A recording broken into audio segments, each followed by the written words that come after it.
America దేశంలో అంతరిక్ష పరిశోధన కేంద్రం ప్రపంచంలోనే అతి పెద్దది. దానినే నాసా అని పిలుస్తారు.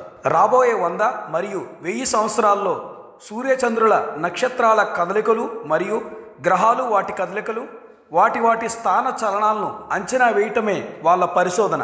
భవిష్యత్తులో గ్రహాల కదలికలు వాటి స్థానాలను లెక్కించే ప్రక్రియలో జరిగిపోయిన కాల పరిస్థితులపై కూడా శాస్త్రవేత్తలు ఆధారపడతారు.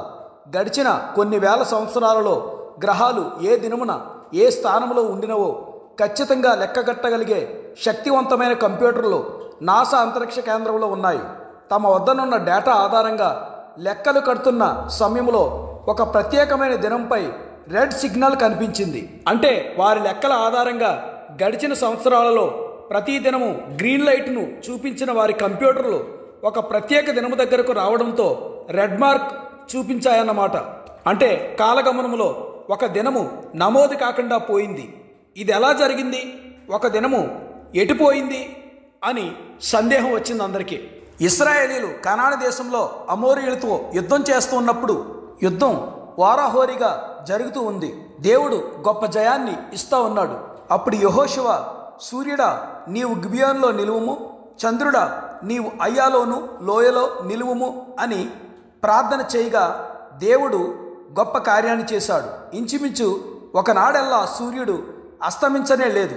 ఈ విషయాన్ని క్రిస్టియన్ సైంటిస్ట్ హెరాల్డ్ హిల్ అనే ఆయన వారి బృందంతో పంచుకున్నారు.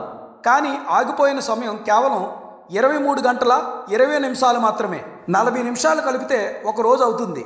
మరి 40 నిమిషాల గుచ్చిన మిస్సింగ్ ఎక్కడ అన్న సమస్య వారికి ఏర్పడింది. అప్పుడు శాస్త్రవేత్తలు మరలా బైబిల్ని వెతికారు.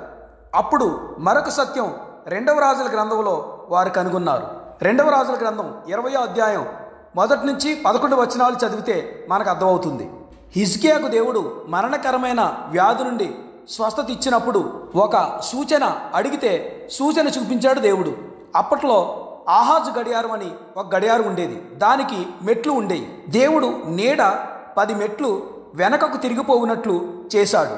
అంటే ఆ 10 గడుల నీడ యొక్క సమయం ఖచ్చితంగా 40 నిమిషాలని తేలింది. ఈ రెండు కలిపితే 24 గంటలు వచ్చింది. ఎంత ఆశ్చర్యం! ఈ విధంగా గడిచిన చరిత్రలో మిస్ అయిన దినము నాసా శాస్త్రవేత్తలకు దొరికింది. అది మన బైబిల్ యొక్క గొప్పతనం.